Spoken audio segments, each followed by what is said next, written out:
Wow. Welcome. Oh, wait, I want to tell y'all a little bit about my testimony, about my life. I'm a kid of 13, baby in the family. Grew up, things that were said in the household had to stay in the household no matter what. Single mother raising 13 kids, brothers came overseas, didn't know who dad was, seen brothers beat mother, seen my dad beat my mother, wind up, I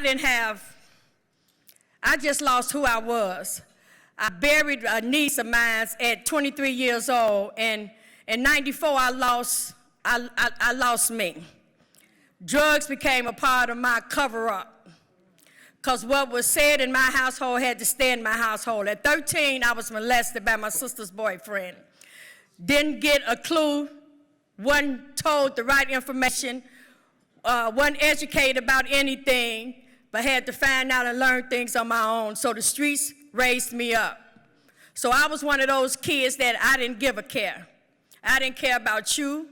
I didn't care about me. I didn't love me, I didn't love you. And I really hated white folks because I really thought that y'all was the reason for my problems. But when I came to Minnesota and I came to Life Center, I got 18 years clean, and I've been with Life Center 18 years. When I came to Life Center, I came to a ministry. I was invited to that ministry, and I came to that ministry, and when I seen this little short white lady preaching and gave a testimony, I'm like, Lord, what is you doing with a white couple in Southside Minneapolis in the hood? And I'm like, so this ain't they ministry. This got to be your ministry, okay? So after she got through testifying about her testimony, I'm like, Lord, if you could do that for that woman, you could change me. So every Sunday when I came into that ministry, I'd sit off in the back. So they said this discipleship class. I went through this discipleship class. And when I went through this class, they got to teaching us about personal relationship, attitudes, loving and accepting yourself, temptations, living, obedience to God and man. So I got to getting all this information. I also went through global as well. But when I got this information, it was like, Lord, you know what? I lived all my life, over 40 years, thinking I knew something. I didn't know nothing. I was dumb as a bag of rocks. You understand what I'm saying? But God. God took this little, I had so much angry. I had so much bitterness. I had so much unforgiveness. I didn't even know how to grieve. I had all this built up in me, and I didn't know how to talk about it. But Pastor Monica and Sister Denise taught me how to transform my mouth, open my mouth, and speak out what was going on inside of me. I tried to commit suicide. I got a phone call. Denise called me and said, Lillie, you're not in class. Whatever you're doing, I need you to walk out your door and come to this class. When I came to class, I began, my heart just dropped in that room, and it was like God was speaking to her to catch me from killing myself. She said, do you know how much God really loved you?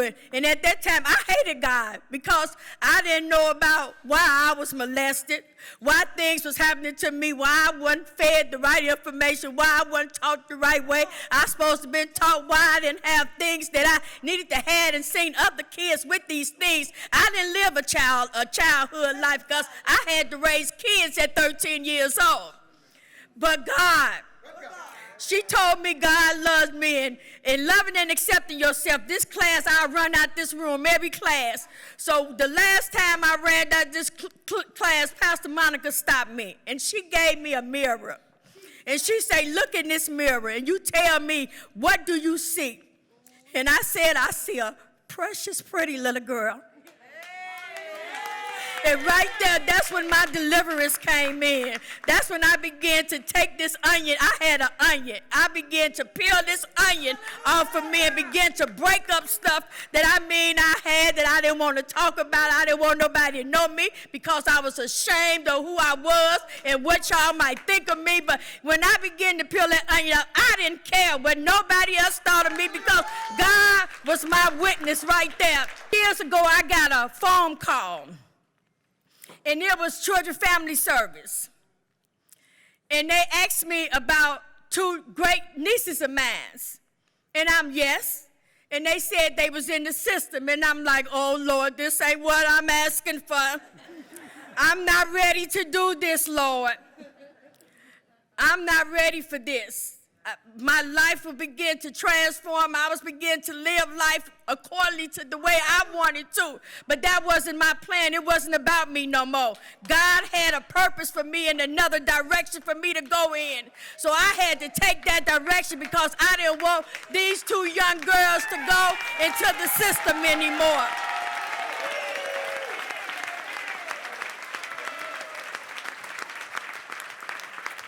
So I did everything that they asked me to do.